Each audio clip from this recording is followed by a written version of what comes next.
Hi everyone, welcome to the Tokwe Lano channel.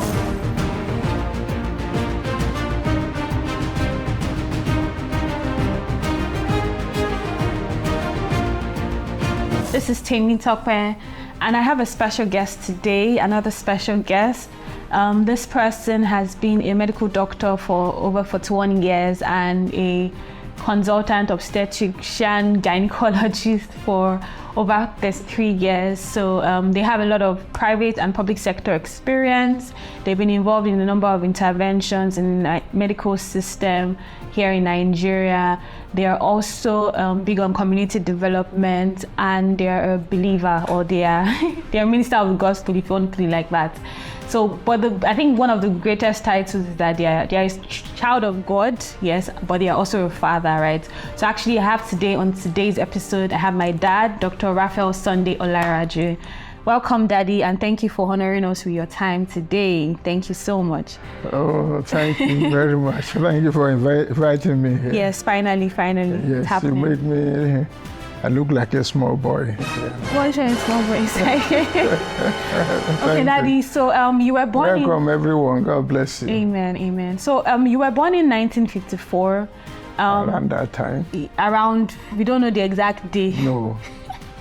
Okay, but you've lived through the 1960s, 70s, 80s, 90s, 2000, right, the millennial, and there was a lot of, from the time you were born, it was like war, political instability. We had a lot of religious changes, religious uprising, religious movements, pop culture spread, globalization, and now we have like modernity, technology, and so much more forms of self-expression. What do you think has changed from back in the days and now? And has this also affected Christianity in any way? I think that's a long question. It's a long one and a big one because so many things have changed. Yeah. We were born when, Nigeria had not attained our independence. I remember before I started primary school, my senior ones used to go for what do they call it, Empire Day. And to the time we had independence, and as you said, we had Nigerian Civil War. Yes, we were growing up that time. So by the time we were in secondary school, the war was over. And then we had General Gowon as head of state. And then all the changes, the political, the military, politicians, and all those things. And of course, in the medical science, so many things have changed. In social circles, so much, especially, relationship, fashion, music. But we see some of those things coming back like in the yes, some of them, there's no new thing under the sun, they say. Okay. What went up, what do they say? What goes up will come down, what goes up will come down, as it were. And some of the fashions we saw in the 70s and the 60s, that's what people are, they are celebrating today and things like that. Therefore, a lot has changed. And in the religious circles, especially in Christianity, we have seen a lot of changes also. Not particularly, maybe, pinpointing one thing, but definitely things have changed. And I want to say, yes, a lot of it have changed. There's a change for better. Like, technology, life is easier, transportation easier, medical things, so a lot of inventions, such, so many things that make things easy now.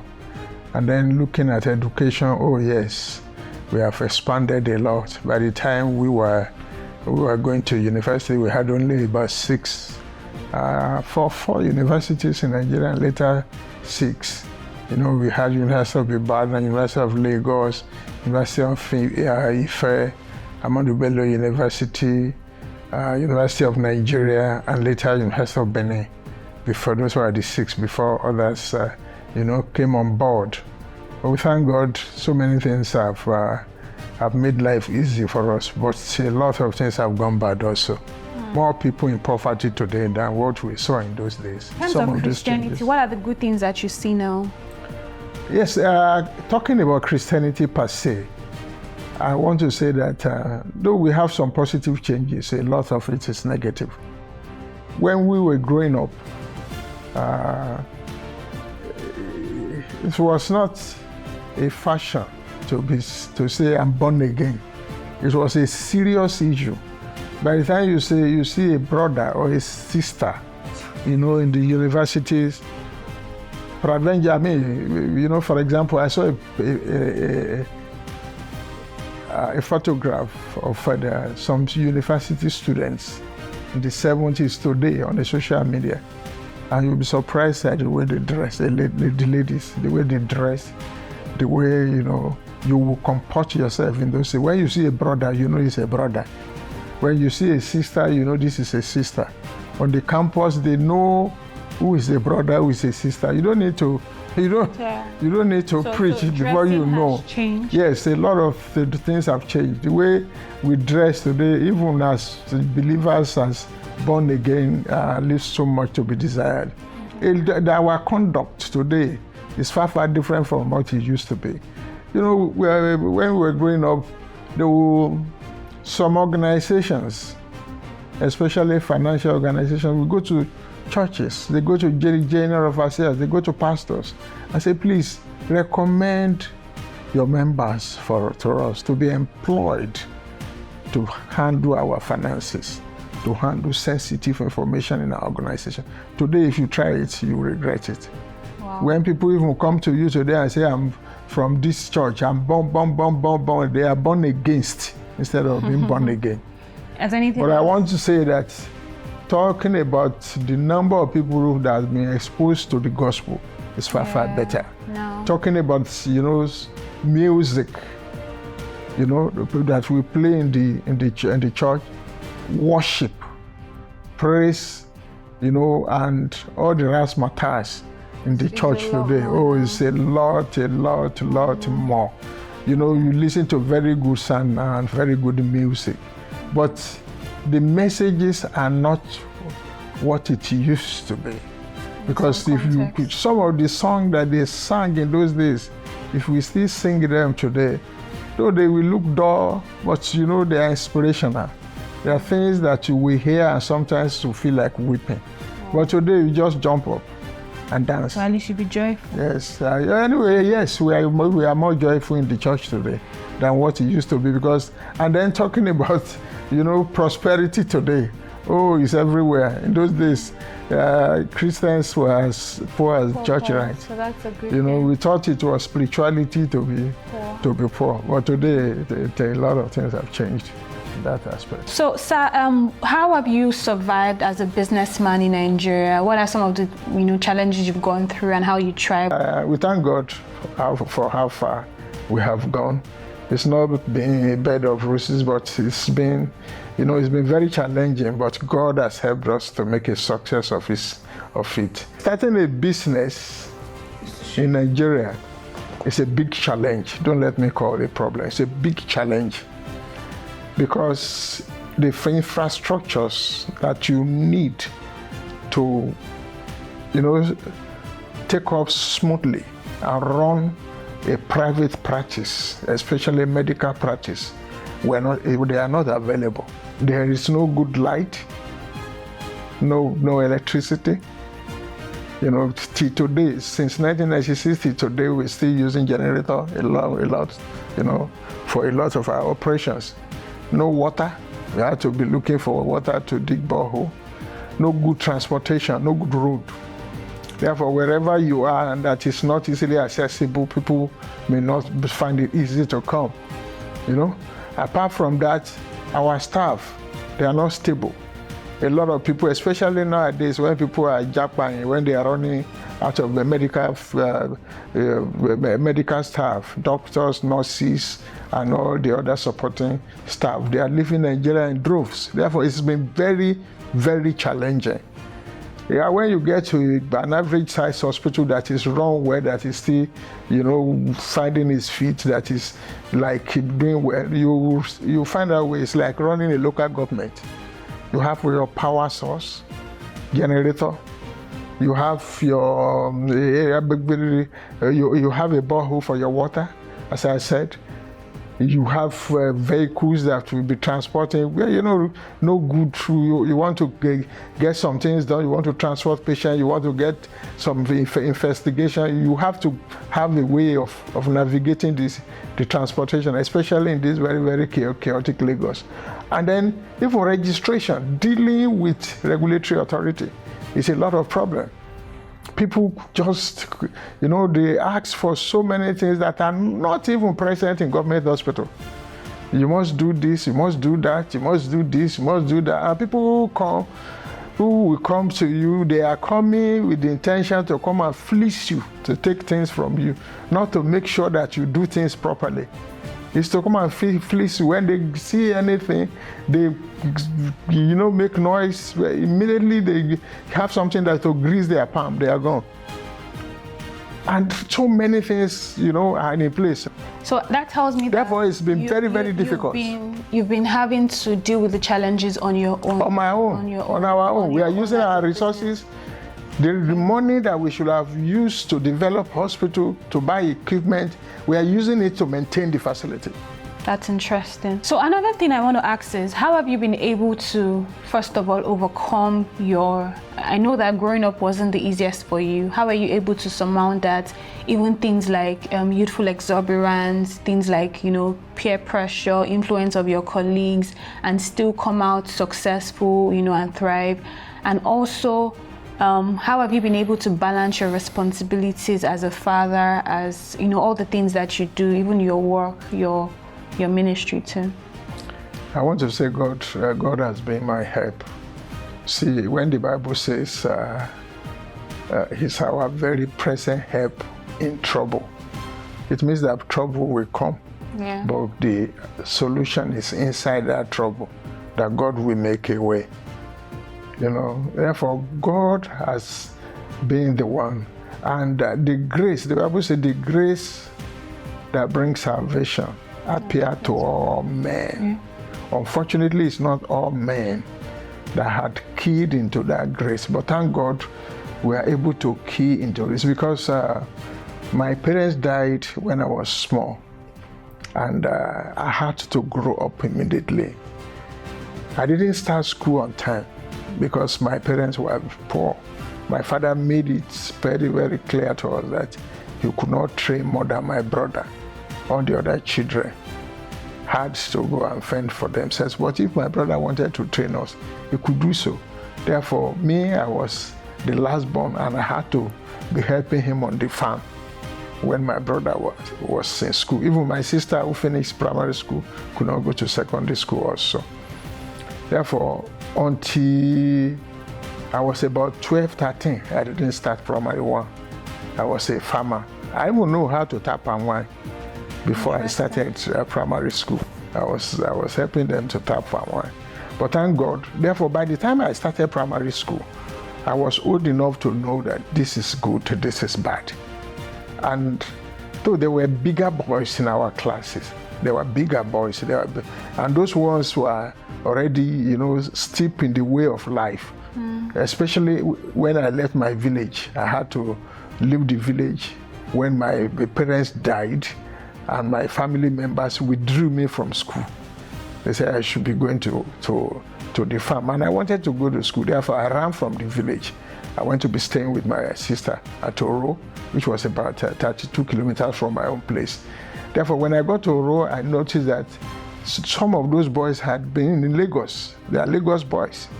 They know they are already smoking. Some of them are even smoking Indian hymns. Some are already going to all these women of easy virtue. And I wanted to belong. I was going with them. But I thank God I didn't participate in things that they were doing. Because you were I was aware. not smoking, because I was aware, and I know that I had to be better, I had to do well, so that I would not go back to my village the way I came. Therefore, I made a choice. Thank you. I had to make a choice between, following them or facing my book. Therefore, I faced my book. When I have the time, I will go with them. but I didn't do what they were doing. Even up to secondary school, we were still coming to, I used to come to Lagos also to stay with one of my cousins. But I know the joints where we go and buy Indian hemp, buy ogogoro. I thank God that God did not allow me to follow that. That's how I was able to navigate the time I was growing up. But by the time I got to the university, many of those people have fallen by the wayside and they didn't go. And I was free to do what I had to do. I will say that the grace of God and a choice made me to, overcome those things when I was growing up. And of course, by the time I grew up, I became an adult and I became a family man. I became born again. I became a Christian, and God helped us to be able to do the little we were able to do. And therefore, I want to say, even as a family man, the fear of God and the fact that I know that my children must be better, they must not go through all those things that I went through. They had to be trained so that they will be better, and I had to make investment into their lives. All those ones kept me, on the way for me to do the proper thing that I had to do as parents. Okay. Why don't Nigerian fathers show emotions? Why are they usually hard guy? What do you mean by emotion? Nigerian fathers should be crying. They don't. They are usually very tough. Every small thing, mama. You just say your father was tough. Yeah, my father, yeah. No, but I think sometimes, I don't know if it's a thing, if you in your medical practice, I know that you have a code of ethics around confidentiality and all. I don't know if you ever think that it affected or it affects even other doctors so that they are, because I know that you have to, keep your patients' matters secret, confidential. Do you think that affects how your relationship with other people, and not just you? Because I've seen a lot of, there is a running joke around how when you tell a Nigerian father I love you, they'll say thank you. What's that? So what do you think about that, basically? Yes, no, it's not a Nigerian father. It's there was a time I listened to a talk by Pastor Kumuyi. And they said, why are you not laughing? He said, if you see what I see, you will not laugh. It's not everything that you laugh, it's not everything that you say. Okay. Therefore, our experience in life make you to be moderate in the way you behave. Right. But I want to say, yes, generally as a doctor, we have our oath of confidentiality that says that my patient's secret is secret. Even in her death, even when the patient is dead. I am not permitted to go and be disclosing their secret. Therefore, you don't expect us to be talking about patients. Then secondly, when as a doctor, you should be able to empathize, and then you should be able to, to show affects, or, your way should not frighten people. If you have seen something serious, you see your affect should still be as if you are confident everything will work out well. Therefore, whatever you call being serious, it's just that we have to be pragmatic, we have to be realistic, and we have to show that, you have to encourage people every time. Yes. That's why we carry it home occasionally.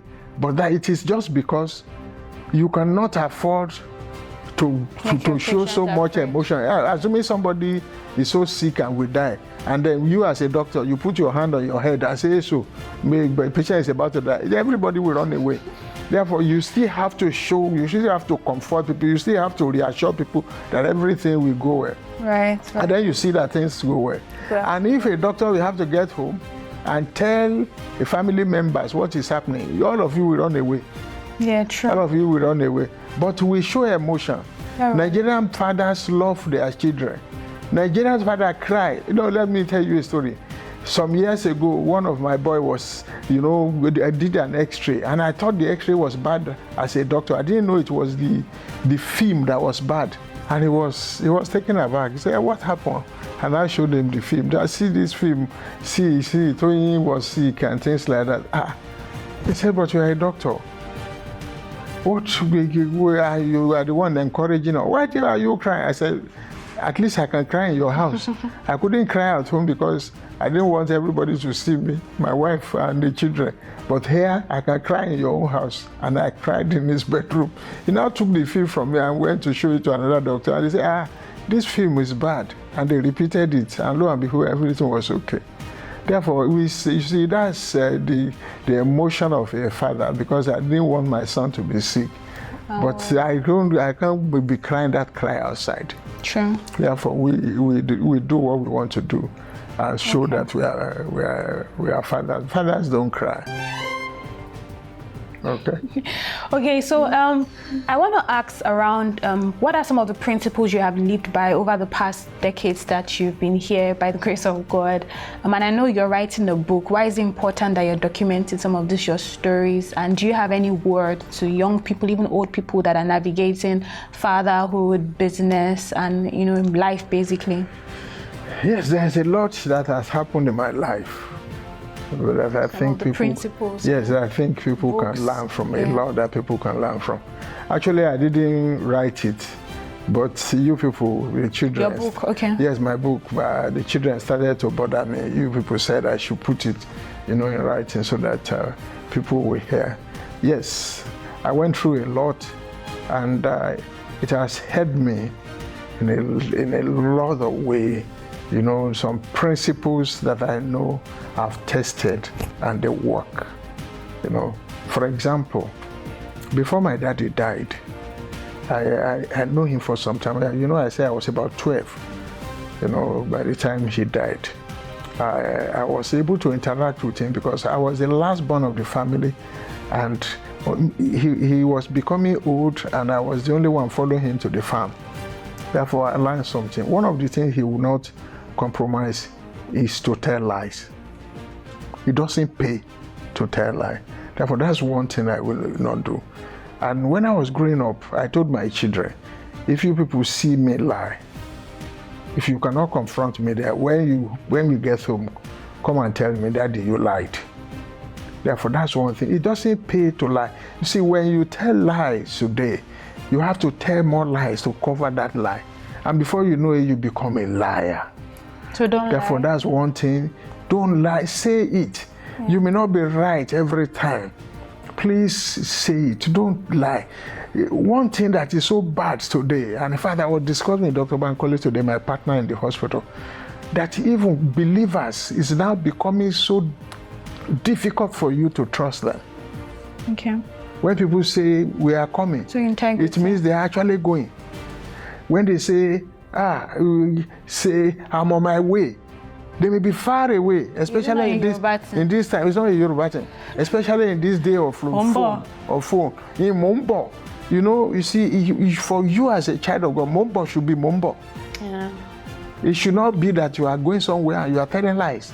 Okay. The second thing is that you don't mix things. When they see, let people know you for what you are. Don't be a hypocrite. That's what I mean. Okay. Let people know you. It's part of life, but hypocrite is different. When you are a hypocrite, you are projecting what you are not. False image. And I will tell you why I said this also. It was my father. When I was growing up, I loved this Egungun festival. I used to follow him because my father was not a Christian. He used to be Egungun. They used to do Egungun. That's where you celebrate your ancestors. And then the Ogun, where that's the god of iron. That's what my father used to do. But that Egungun says, I love the Egungun, small Egungun, this masquerade. I love them. And I told him one day, I said, they should get masquerade dress for me. And he asked me, do you want to be going to church or you want to be an Egungun man? And I had been going to Echo Church in my town, in my village then. And I loved the way they sang and the choir, those small, boys in the choir. I loved them. Therefore, I said, I would like to go to church. And he told me, church people don't go to Egungun. And he refused to do that for me. He says, see, when you want to be a Christian, you want to go to church, church people, go to church. And that one taught me a lesson. Although he was not a Christian, later on I came to know this. Though he was not a Christian, he was true to his faith. He was not mixing it. He told me, if you want to follow me to Google, you be a Google. But if you want to be a church person, you go to church. You cannot mix it. Any other? Therefore, that's another thing. Now, another thing that I know is that, you see, it is, it pays to work hard. Yeah. That's another principle. And one of our favorite verse in our house, you know, when we are growing up, is Proverbs 6:6-11. It says, go to the ant, you sluggard, and learn his way. Therefore, I let all my children know that you should work hard. It is what you put into a thing that you will get. If you don't work hard, you will not achieve too much. And it has paid off. I love to work. By the grace of God, everything that I have, I can account for it. I work for them. Whenever I fill the form, or whenever they say I explained it, I can tell you how everything came about. And I will tell you, and I know how I work for them.